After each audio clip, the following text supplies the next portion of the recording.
Your ex-wife is in labor and the baby is coming. What? Where is she now? No one called him at this hour unless someone was about to die. He was Seoul's most dangerous man, a mafia boss whose empire stretched from the Han River to the docks of Busan. His phone rang at 3 a.m, cutting through the silence of his penthouse like a blade. Kang Min-ho didn't move at first, just stared at the unknown number glowing on the screen, his jaw tight with the kind of control that came from years of making enemies fear his name. But when he answered, the voice on the other end wasn't one of his men. It was a woman, breathless and afraid, speaking English with a desperation that made something long dormant crack open in his chest. "Is this Kang Min-ho? Please, I need you to come. She's in labor. Your ex-wife. The baby is coming." 8 months ago, he had signed divorce papers and watched the only woman he'd ever loved walk out of his life. Now she was calling him back from the edge of oblivion, and he knew with absolute certainty that nothing would stop him from reaching her. Not his enemies, not his pride, not even the lies they'd both believed. Welcome to K Fairy Tales Stories, besties. Please like, share, and subscribe. Min-ho was already moving before his mind caught up to his body. He grabbed his keys, his phone, his gun because a man in his position never left home unarmed, and he was out the door before the woman on the line finished giving him the address. His driver appeared from the shadows, always present, always ready, and Min-ho barked directions as he slid into the back of the black Mercedes that had carried him through 1,000 deals and twice as many threats. Seoul General Hospital, private wing. Now. His driver knew better than to ask questions when Min-ho's voice carried that particular edge of desperation, wrapped in steel. The city blurred past in streaks of neon and shadow. Min-ho's hands were steady on his knees, but his heart was a war drum beating against his ribs. Amara, his wife, ex-wife, the woman whose absence had carved a hole in his chest so deep he'd stopped believing it could ever heal. She was in labor, with his child. A child he hadn't known existed until 3 minutes ago when a stranger's voice shattered his carefully constructed walls. 8 months of silence. 8 months of pretending he didn't dream about her every night. 8 months of telling himself she was better off without the darkness he brought into every room. All of it meaningless now because she needed him and nothing else in the world mattered. The hospital loomed ahead, all glass and steel and sterile efficiency. Min-ho was out of the car before it fully stopped, moving through the automatic doors with the kind of presence that made people instinctively step aside. The night staff recognized him instantly. Everyone in Seoul knew Kang Min-ho's face, knew what he was capable of, knew that crossing him meant disappearing without a trace. The receptionist's hands trembled as she pulled up the records, her eyes darting between her screen and his face like she was afraid looking too long might turn her to stone. Amara Wells, labor and delivery. 3rd floor, room 317. The words barely registered before Min-ho was moving again, taking the stairs because the elevator would be too slow, his expensive shoes silent on the polished concrete. His mind raced with questions he had no answers for. Why hadn't she told him? How long had she known?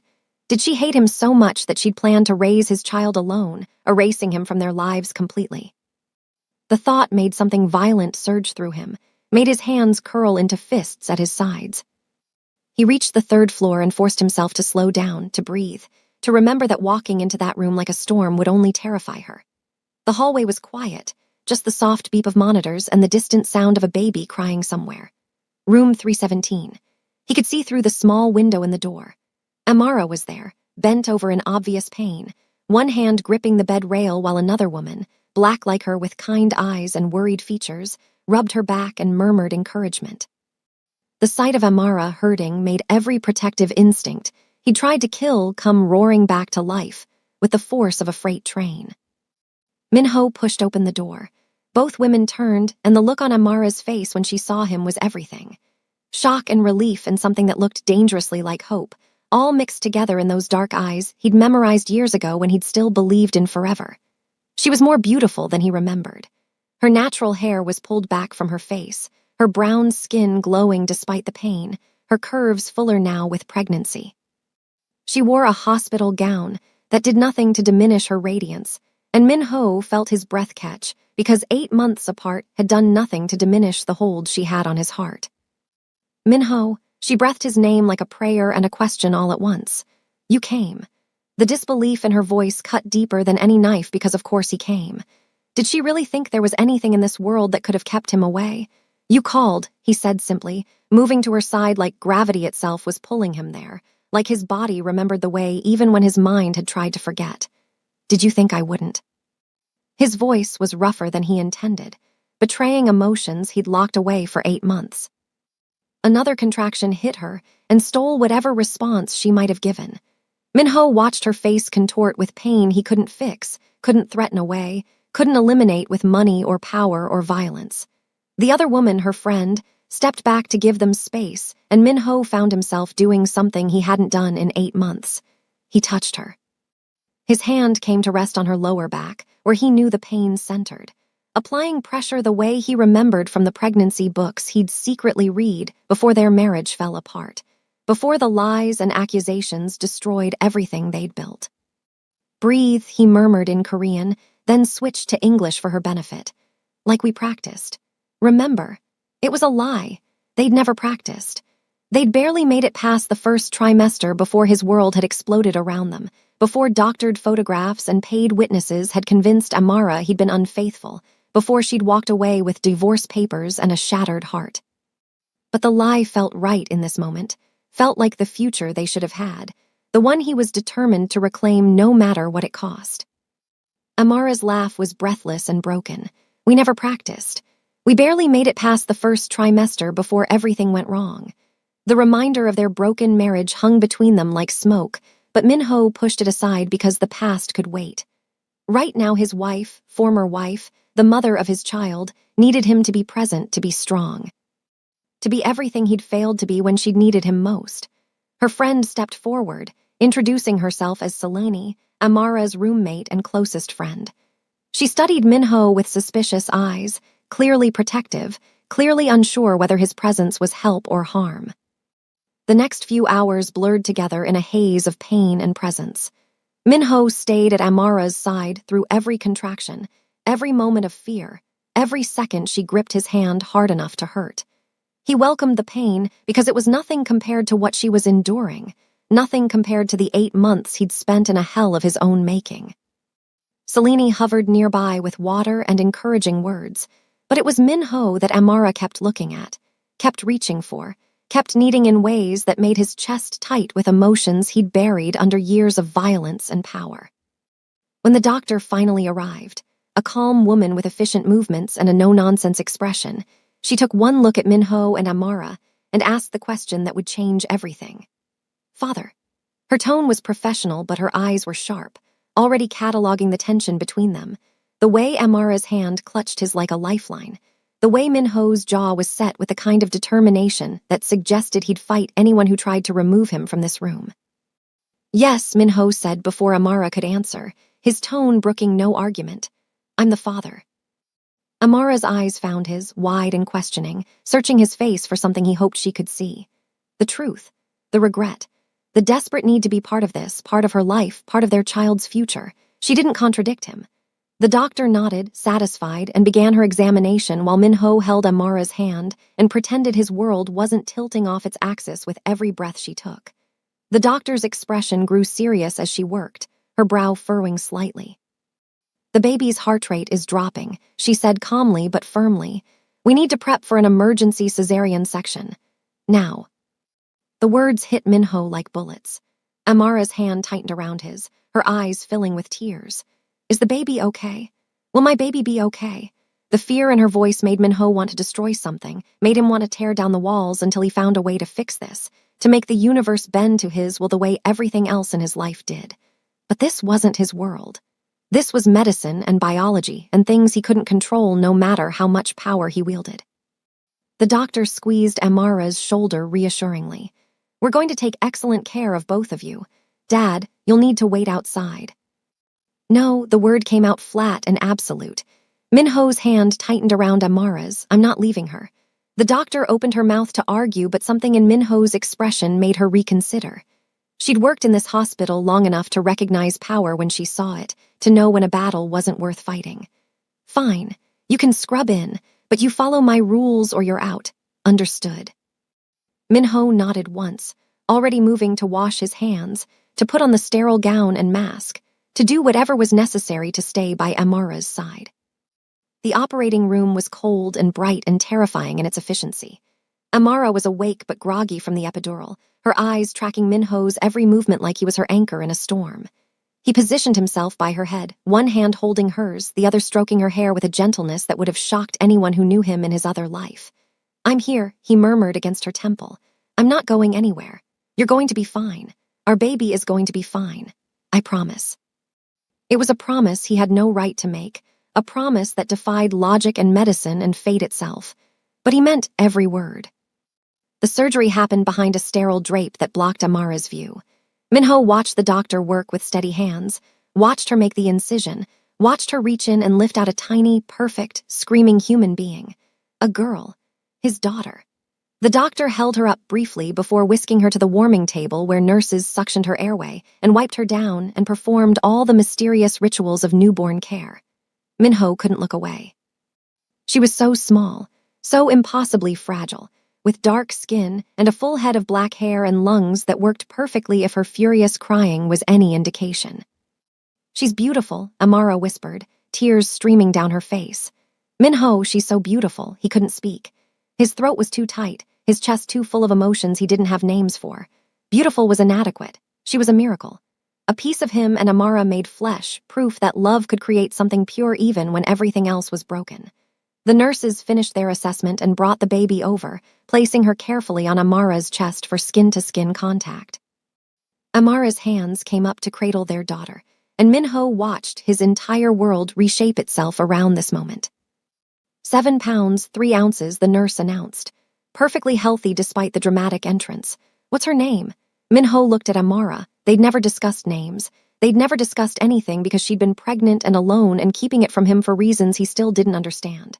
Amara's eyes met his over their daughter's head.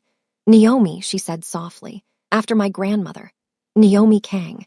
Minho's heart stopped at the sound of his last name attached to his daughter. Amara hadn't changed it, hadn't stripped away that connection even in divorce. "Naomi Kang," he repeated, testing the words, feeling them settle into his bones. "It's perfect. She's perfect." Later, after the surgery was complete and Amara had been moved to recovery, after the initial chaos had settled into the quiet hum of monitors and distant hospital sounds, Minho stood by the window holding his daughter while Amara slept. Naomi was wrapped in a pink blanket, her tiny face peaceful now that the trauma of birth had passed. She was so small in his arms, so vulnerable, so dependent on him for protection. Minho had held weapons and signed death warrants and built an empire on violence, but holding his daughter was the most terrifying thing he'd ever done. "You're going to have everything," he whispered to her in Korean. "Everything I never had. Love and safety and a father who would burn the world down to keep you safe. No one will ever hurt you. No one will ever make you feel less than the miracle you are. I promise you that." Naomi's tiny hand found his finger and wrapped around it with surprising strength, and Minho felt something inside him shatter and reform all at once. He'd thought his heart was made of stone, hardened by years of violence and betrayal and loss. But this small being had cracked it wide open, and he knew he would never be the same. Amara stirred in the bed behind him. Minho turned to find her watching him with an expression he couldn't quite read. "You're good with her," she said quietly. "Natural." Minho crossed to the bed and carefully transferred Naomi to her mother's arms, watching as Amara's face softened with a love so pure it hurt to witness. "I've had 8 months to prepare," she continued, her voice barely above a whisper. 8 months to read every book, take every class, imagine every scenario. But you just walked in and knew exactly what to do. How is that possible? "Because she's mine," Minho said simply. "Ours. And I spent 8 months imagining a future I thought I'd never have. When I read those pregnancy books before the divorce, it wasn't curiosity. It was hope. Hope that someday we'd fix what was broken and I'd get to be the father I should have been from the start." Amara's eyes filled with tears. "You didn't know. How could you have known when I didn't tell you?" The guilt in her voice made Minho sit on the edge of her bed, careful not to jostle her or the baby. "Why didn't you tell me?" he asked, the question that had been eating at him since the moment he'd learned about Naomi's existence. 8 months, Amara. You carried our child for 8 months and never once reached out. Did you hate me so much that you wanted to erase me from her life completely?" The pain in his voice was raw, unfiltered, the kind of vulnerability he never showed anyone. But this was Amara. She'd always been able to see through his armor, to find the broken places he tried to hide. "I didn't know how to tell you," Amara said, her free hand reaching for his. "I found out I was pregnant 2 weeks after I signed the divorce papers. 2 weeks after I'd convinced myself that you'd cheated, that you'd destroyed everything we built, that staying away from you was the only way to survive. And then suddenly there was this baby, this piece of you growing inside me, and I didn't know what to do. Part of me wanted to call you immediately. But the other part, the part that was still broken and bleeding, that part was terrified you'd reject us both." Minho's jaw tightened. "I would never reject my child. Never. Even if you'd told me in the middle of signing those papers, even if you'd thrown it in my face as a weapon, I would have fought for this baby. For you, for us." Amara's tears fell faster now, silent tracks down her cheeks. "I know that now. But then, in those first few weeks, I was so angry and hurt and confused. And by the time I'd worked through enough of it to consider reaching out, too much time had passed. I convinced myself you'd moved on, that you were better off without the complication of a child you never planned for." "Moved on?" Minho's laugh was bitter. "I haven't moved on, Amara. I haven't touched another woman, haven't looked at another woman, haven't wanted anything except the chance to prove those photos were lies, and that woman was paid to destroy us. 8 months of hell because the only person I've ever wanted was you and you were gone, and I didn't know how to get you back." His hand came up to cup her face, his thumb brushing away her tears. "There is no moving on from you. There's only enduring until you come back." Amara leaned into his touch, her eyes closing. "I'm sorry. I'm so sorry I didn't tell you. Sorry I let fear and pride keep Naomi from her father. Sorry for everything that went wrong between us." Minho kissed her forehead gently, mindful of her exhaustion and pain. "We'll fix it, all of it. Whatever it takes, however long it takes, we're going to fix this because I'm not losing you again. I'm not losing her." His eyes dropped to Naomi, sleeping peacefully in Amara's arms. "You're both mine, and I protect what's mine with everything I have." A knock on the door interrupted them. Selene entered with coffee and a knowing look that suggested she'd been giving them privacy deliberately. She set the cups down and studied Minho with less suspicion than before. "You're really going to stick around?" she asked bluntly. "Because Amara has been through hell, and if you're just going to disappear when things get complicated, it would be better if you left now before Naomi gets attached." Minho met her challenging gaze without flinching. "I'm not going anywhere. Not now, not ever. This is my family, and I'm going to take care of them." Selene's expression softened slightly. "Good, because that little girl deserves a father who shows up, and Amara deserves someone who fights for her instead of letting misunderstandings destroy everything." She picked up her jacket. "I'm going to get some sleep, but I'll be back in a few hours. Try not to make any more bobbies while I'm gone." The comment made Amara choke on a laugh despite her exhaustion. Selene winked and left, closing the door softly behind her. The room fell into comfortable silence, just the three of them breathing in sync. The next morning brought complications beyond the emotional weight of their reunion. Minho was dozing in the chair beside Amara's bed, his body too large for the furniture but unwilling to leave, when his phone vibrated with a message from his second-in-command. 3 words: urgent, office, now. Minho looked at Amara, still sleeping peacefully with Naomi in the bassinet beside her, and made a decision. He wasn't leaving. Whatever crisis had erupted in his absence could wait, or his men could handle it themselves. For the first time in his career, his empire took second place to something more important. But the universe had other plans. His phone rang and the name on the screen made his jaw tighten. Jung Taeyong, his most trusted lieutenant, the man who'd been running operations while Minho was at the hospital. "Boss, we have a problem." The words were clipped, urgent, carrying the kind of tension that meant someone was about to die. Minho stood and moved to the hallway, pulling the door closed softly so as not to wake Amara. "Talk." "There's been chatter," Taeyong said. "Your rivals know you're distracted. They're planning something. I don't have details yet, but the timing is suspicious. Right after you disappear for a night to be with your ex-wife." "How do they know where I am?" Minho's voice was cold, dangerous, the voice that made grown men flinch. "Someone talked. We're investigating, but in the meantime you need to secure your position. They see weakness and they're going to strike." Minho's mind raced through options, through scenarios, through the careful calculations that had kept him alive and in power for 15 years. He couldn't leave Amara and Naomi vulnerable. But he also couldn't let his empire crumble because he was distracted by personal matters. Double security at the hospital. No one gets on this floor without clearance. And send Young-min to me, now.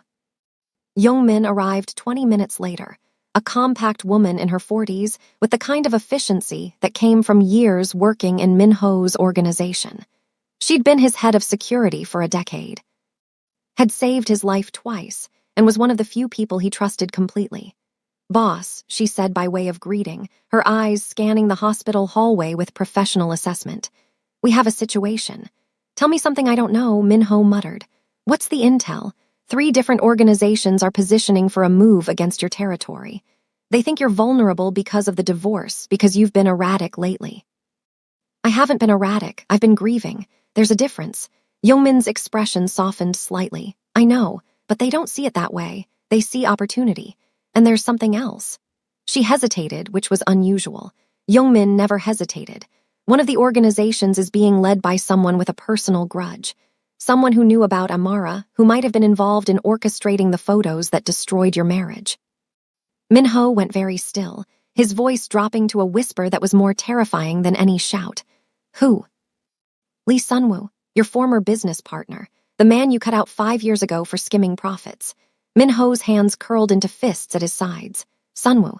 He should have killed him when he had the chance instead of showing mercy, instead of simply removing him from the organization and letting him walk away. Now that mercy was coming back to haunt him. What's his play? Young-min pulled up security footage on her phone. He's been meeting with Amara's ex-boyfriend, the one from before you married her. They've been planning something together, something that involves her. Min-ho's vision went red at the edges. He'd known about Amara's ex, a man named Marcus Chen who treated her badly enough that she'd fled the relationship and ended up crossing paths with Min-ho. Marcus had tried to contact her several times after their marriage, had made veiled threats about exposing secrets that would ruin her reputation. Min-ho had dealt with him swiftly and efficiently, or so he'd thought. Apparently, Marcus had found new allies and a new reason to seek revenge. "Get me everything on Marcus Chen and Lee Sunwoo. Every communication, every movement, every person they've contacted. And Young-min," his voice was deadly calm, "I want them alive. For now." Young-min nodded and disappeared to make the arrangements. Min-ho returned to Amara's room to find her awake and nursing Naomi, her face soft with maternal love. She looked up when he entered and her expression shifted to concern. "What's wrong? You have your business face on. The one that means someone's about to have a very bad day." Min-ho sat beside her on the bed, careful not to disturb the baby. "There's been a threat. Against me, against my organization, and possibly against you and Naomi. I need to move you somewhere safer than this hospital." Fear flashed across Amara's face, but she held his gaze steadily. "Who? Why would anyone target us? We're divorced. I'm not part of your world anymore. You're the mother of my child," Min-ho said gently. "That makes you part of my world forever. And there are people who would use you to hurt me, who would threaten Naomi to force my hand in business dealings. I won't let that happen. We're leaving within the hour. I have a place prepared, somewhere secure, somewhere they can't find you." Amara's hand tightened around Naomi instinctively. "What about my apartment? My things, Selene. Everything will be taken care of. Selene can come with us if she wants, or I'll arrange protection for her separately. But Amara, this isn't negotiable. I'm not asking permission.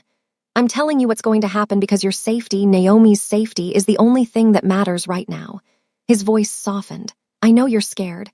I know you don't want to be dragged back into this life. But please, trust me one more time. Let me protect you." The desperation in his voice, the raw fear underneath his controlled exterior, was what convinced her. She nodded slowly. "Okay, we'll go. But Min-ho, you have to promise me something.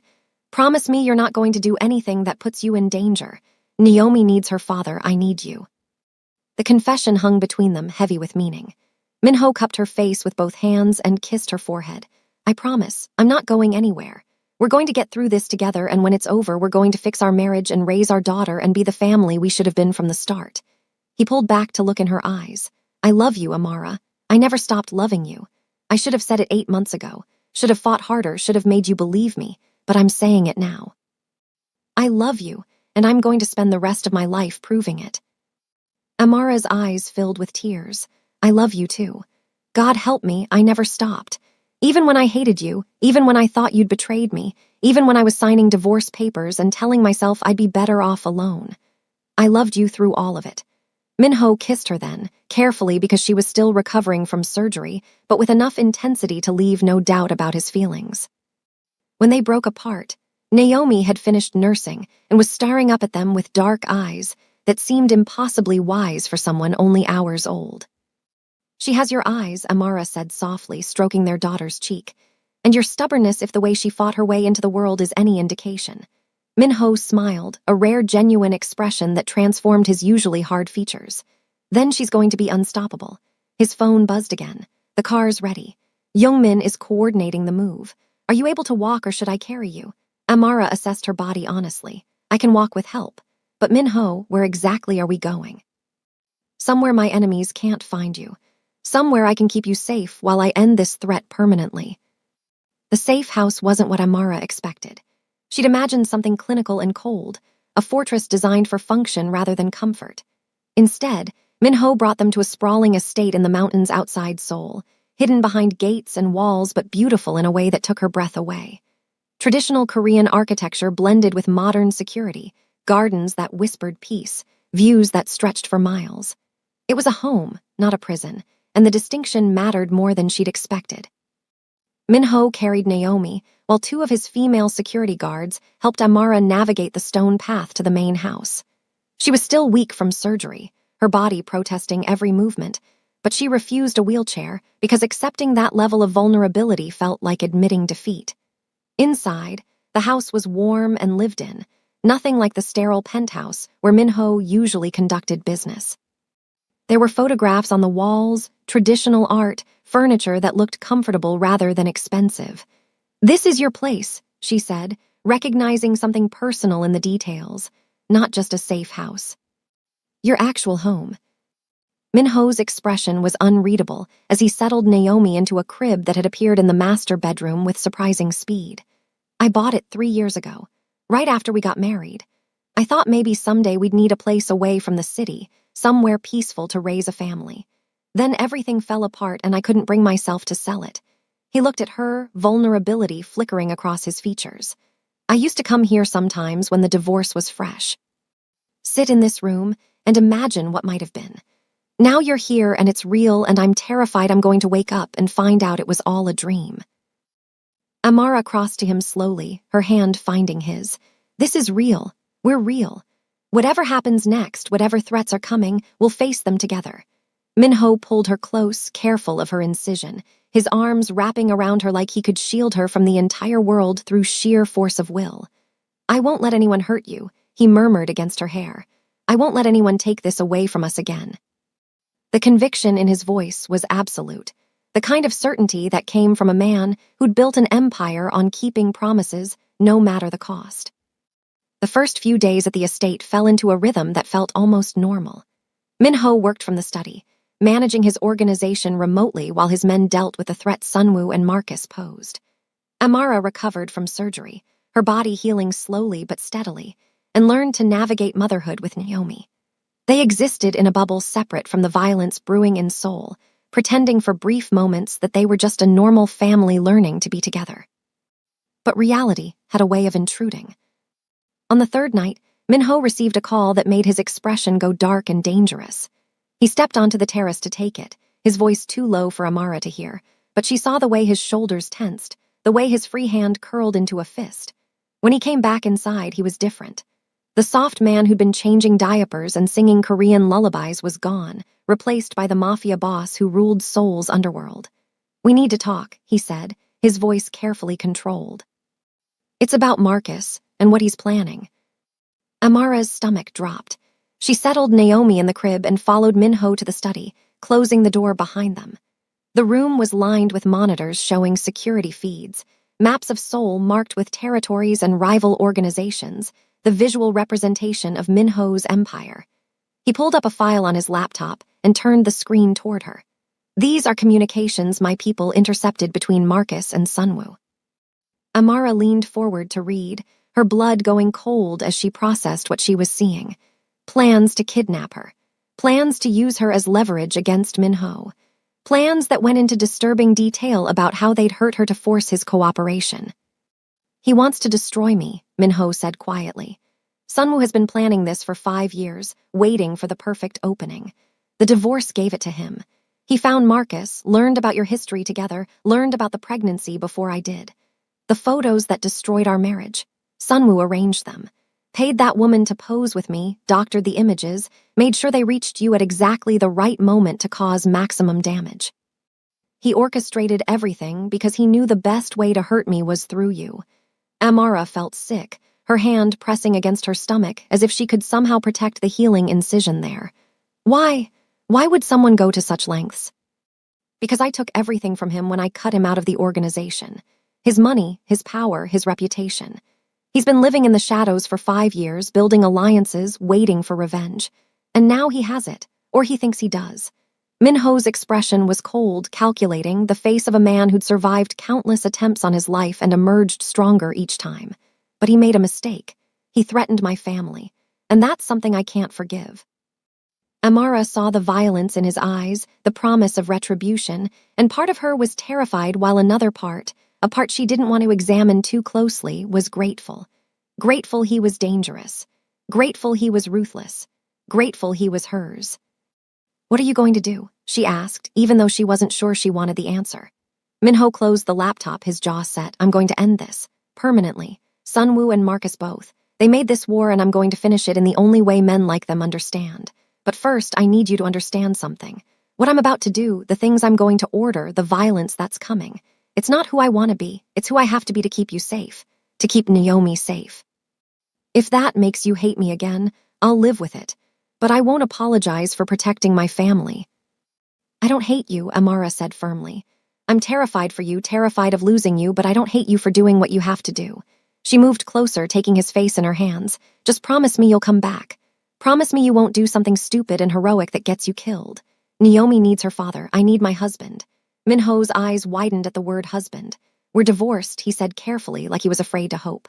Are we? Amara's smile was soft, determined. A piece of paper doesn't change how I feel. It doesn't change the fact that you're the only man I've ever wanted, the only future I can imagine. So yes, Minho, you're my husband. You've always been my husband. The divorce was just a mistake we're going to fix. Minho kissed her with enough intensity to make her forget the pain of her healing body, forget the threats lurking in soul, forget everything except the feeling of his hands in her hair and his heart beating against hers. When they finally broke apart, both breathing hard, he rested his forehead against hers. I'm going to marry you again, he said, his voice rough with emotion. Properly this time. With our daughter there, with your family there if you want them, with the whole world knowing you're mine. But first, I have to deal with Sunwoo and Marcus. And Amara, what I'm about to do, it's not going to be clean or pretty or anything you should be exposed to. Then don't tell me the details, she said simply. Do what you have to do and come home to us. That's all I ask. Minho pulled back to look at her, his eyes searching hers for any sign of doubt or fear. But all he saw was trust, absolute and unwavering, and it humbled him in ways violence never had. How did I get so lucky? He murmured, brushing his thumb across her cheek. I don't deserve you. Probably not, Amara agreed with a slight smile. But you're stuck with me anyway. Now go, handle this.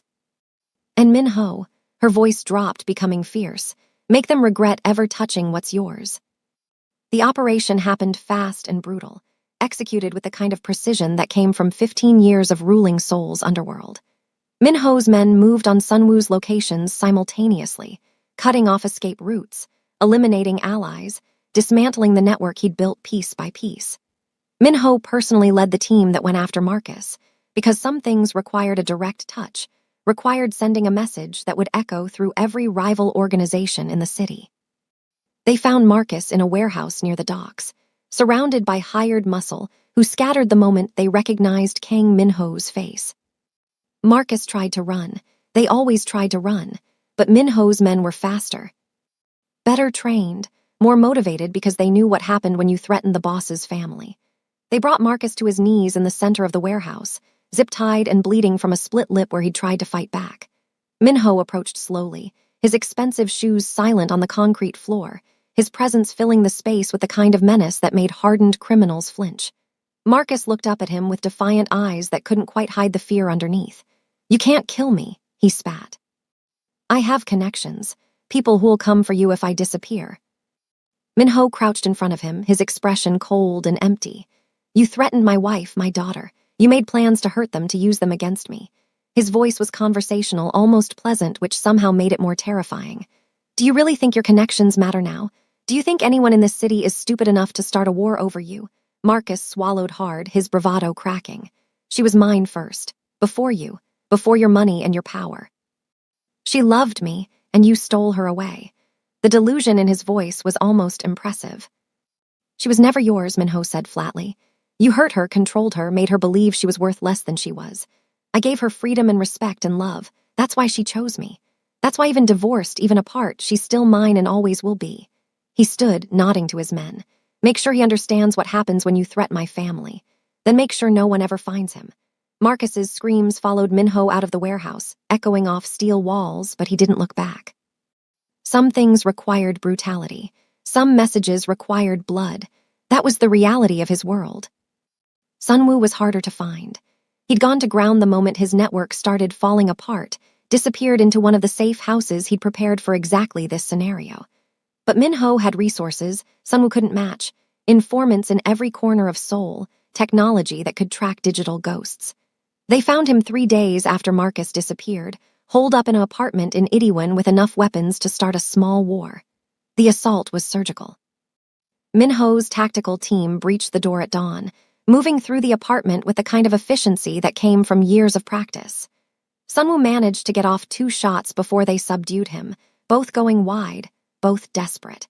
When the smoke cleared, he was bleeding from a shoulder wound and cursing in Korean while Minho's men secured the scene. Minho entered the apartment once it was clear, stepping over debris and spent shell casings, his expression carved from stone. Sunwoo looked up at him with hate-filled eyes. You think this ends anything? I'm not the only one who wants you dead. There are others. There will always be others. Minho pulled up a chair and sat, his posture relaxed despite the violence surrounding them. You're right. There will always be others. That's the nature of power. But you made a mistake, Sunwoo. You made it personal. You went after my family, and that I can't allow. He leaned forward. So here's what's going to happen. You're going to confess everything. Every detail of how you orchestrated the photos, how you found Marcus, how you planned to use my wife against me. You're going to record it all. And then you're going to disappear. And if I refuse? Sunwoo's voice was defiant, but his eyes betrayed his fear. Then you die right here, right now, and I release evidence to every organization in Seoul that you've been skimming from all of them, not just me. They'll hunt down everyone you love, everyone you've ever cared about, and make examples of them. Your choice. Make it quick. Sunwoo's resistance crumbled. He confessed everything, his voice captured on video that would serve as insurance and proof. When he was done, when every detail had been documented, Minho stood and nodded to Youngmin. The usual arrangements. No one finds him. No one mourns him. Sunwoo's face went white, but he didn't beg. At least he had that much dignity. Minho returned to the estate as the sun was setting, exhausted in ways that had nothing to do with physical exertion. He'd spent 3 days dismantling threats, ending lives, doing the dark work that kept his empire secure. His hands were clean because he never touched the violence directly, but his conscience wasn't. It never was after operations like this. He found Amara in the nursery, rocking Naomi and singing softly in Ibo, the language of her grandmother. She looked up when he entered, her eyes searching his face for signs of harm. "You're okay?" she asked, the relief in her voice palpable. "You're home." "I'm home," he confirmed, crossing to them and wrapping his arms around both wife and daughter. "It's over. Sunwoo and Marcus won't hurt anyone again." Amara didn't ask for details. She simply leaned into him, trusting him to carry the weight of what he'd done. They stood like that for long minutes, breathing together, finding peace in proximity. Eventually, Naomi fell asleep, and Amara placed her in the crib with the practiced care of new motherhood. When she turned back to Minho, her expression was serious. "We need to talk about the future, about what happens now that the threat is gone." "Now we rebuild," Minho said simply. "We fix our marriage, we raise our daughter. We find a way to balance my world with the life you deserve." Amara moved closer, her hands resting on his chest. "I want to marry you again, properly, with Naomi there, with witnesses, with vows that we both mean this time. But Minho, I need you to understand something. I can't live in constant fear. I can't spend every day wondering if someone's going to use me against you. if our daughter is going to grow up surrounded by violence. If we do this, if we make this work, things have to change. He knew she was right. He'd been thinking the same thing during the drive back from Seoul, during the quiet moments between violence when his mind had space to consider the future. "What do you need from me?" he asked, his hands settling on her waist. "Tell me what would make you feel safe and I'll make it happen." Amara took a breath, gathering courage. "I need you to start transitioning your business to something legitimate. Not overnight. I know that's impossible. But over time. Over years if necessary.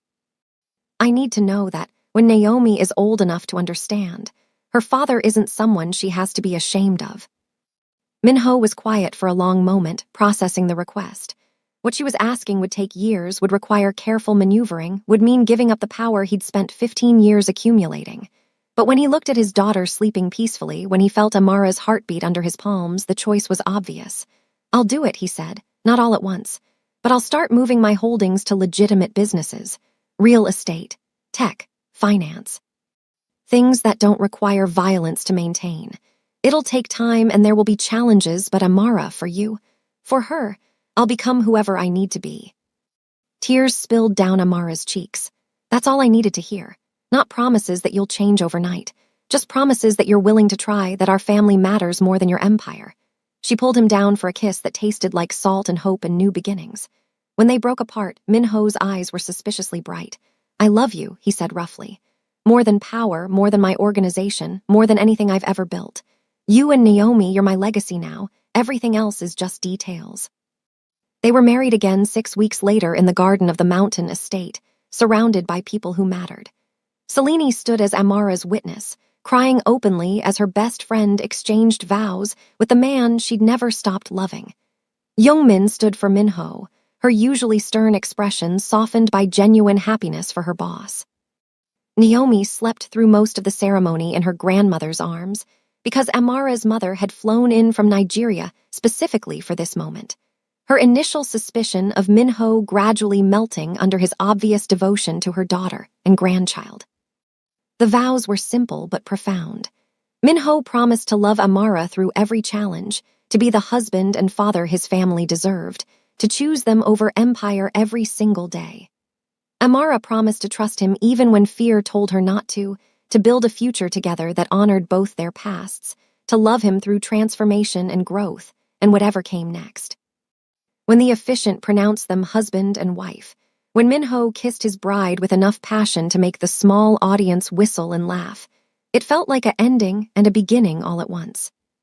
The reception was intimate and warm, nothing like the elaborate wedding they'd had the first time around. That wedding had been about appearances and impressing the right people and maintaining Minho's reputation. This one was about love, pure and simple, about celebrating a family that had survived separation and lies and violence to find their way back to each other. Minho danced with Amara under string lights in the garden, holding her close while music played and their daughter slept nearby. "This is perfect," Amara murmured against his chest. "This is everything I never knew I needed." 6 months later, life had settled into a new normal. Minho was systematically transitioning his holdings to legitimate businesses, using his considerable intelligence and ruthlessness to build legal empires instead of criminal ones. It was slower than violence but more sustainable, and he found unexpected satisfaction in building things that didn't require blood to maintain.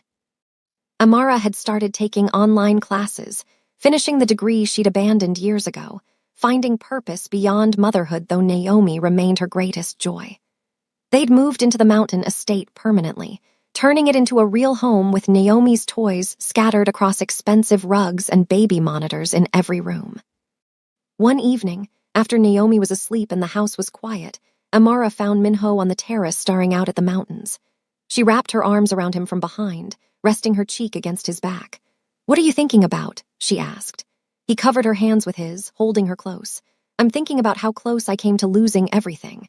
How if you hadn't called me that night, if I hadn't been there for Naomi's birth, I might have spent the rest of my life alone and angry and empty. I'm thinking about second chances, and how rare they are." "We almost didn't make it," Amara agreed softly. "So many times we almost lost each other completely. But we didn't. We fought our way back and now we have this." She pulled back, turning him to face her. "Minho, I need to tell you something." His expression shifted to concern. "What's wrong?" "Are you okay? Is Naomi?" She laughed at his immediate protective instinct. "Everyone's fine, better than fine, actually." She took his hand and placed it on her still flat stomach. "We're pregnant again." "I found out this morning. We're going to have another baby." Minho's face went through a series of expressions. Shock, joy, fear, excitement, all cycling in rapid succession. "Another baby," he repeated, his voice full of wonder. "We're having another baby. Are you sure you're ready? After everything with Naomi, after the emergency surgery?"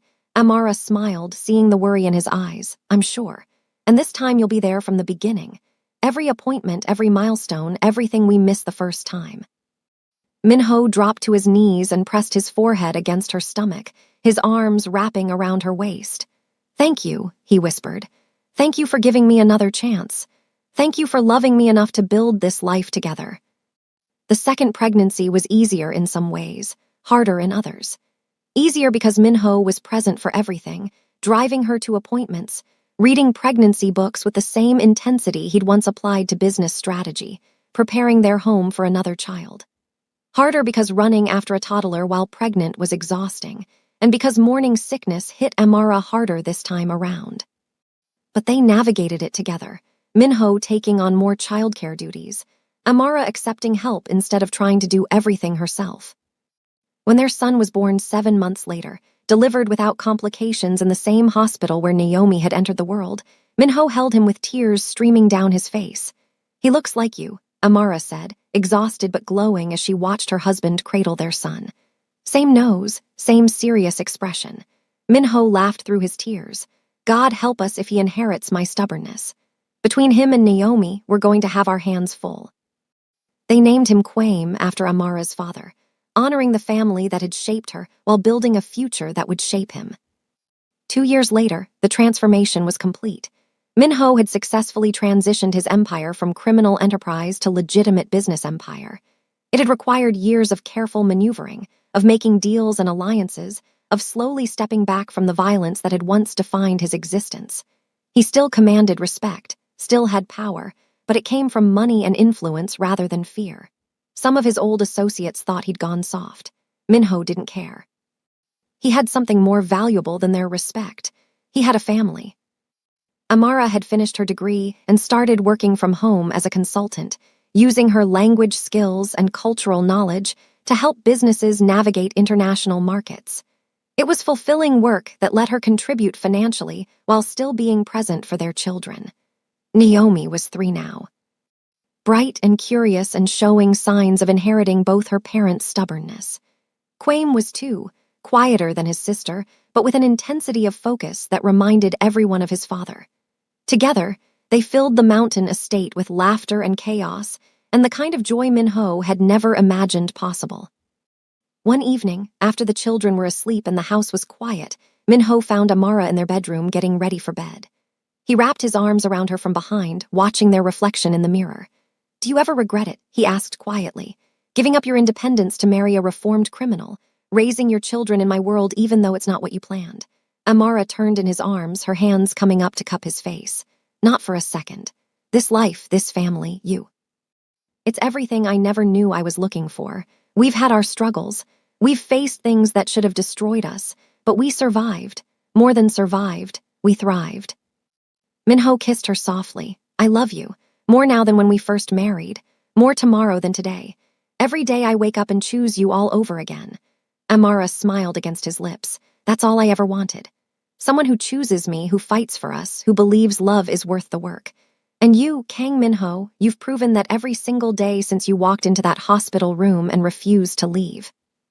He pulled her closer, grateful for second chances, grateful for the woman who'd saved him from himself, grateful for the family they'd built from the ashes of their broken first attempt.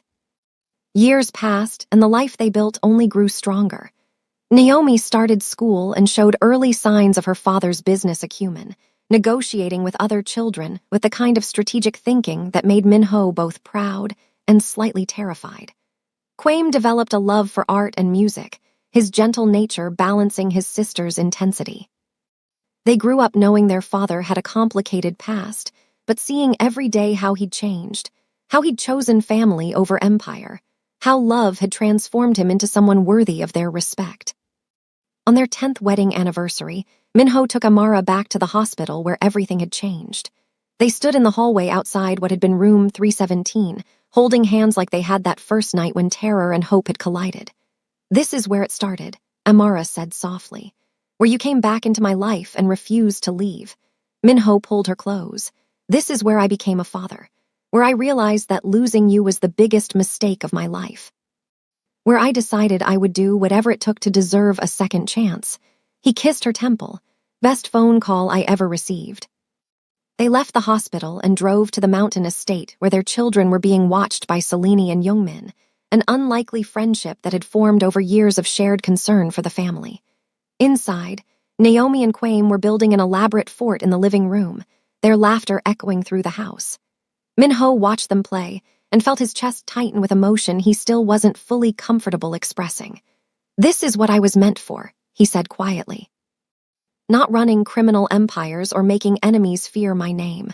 This, being their father, being your husband, building something real instead of just surviving." Amara leaned into him, her head on his shoulder. "You've built an amazing life for all of us. I'm proud of you, proud of the man you've become." The words meant more to him than any business success, any amount of money, any measure of power ever had. That night, after the children were asleep and the house was quiet, Minho and Amara lay in bed talking about the future, about maybe having another child, about the business opportunities emerging in new markets, about growing old together and watching their grandchildren play in these same gardens. It was a future Minho had never imagined possible when he'd been Seoul's most dangerous man. But now, wrapped in Amara's arms with his children sleeping down the hall, he couldn't imagine wanting anything else. The phone that had rung at 3 a.m. 8 months after their divorce, the call that had brought him to the hospital, had changed everything. It had given him back his family. It had given him a second chance at love. It had given him a daughter and then a son and a future worth living for. Minho had spent 15 years building an empire of fear and violence. But in the end, the only empire that mattered was the one he'd built with Amara. An empire of love and trust and second chances. An empire that would last longer than any criminal organization because it was founded on something stronger than fear. It was founded on family. And that was worth more than all the power in Seoul. That was worth everything.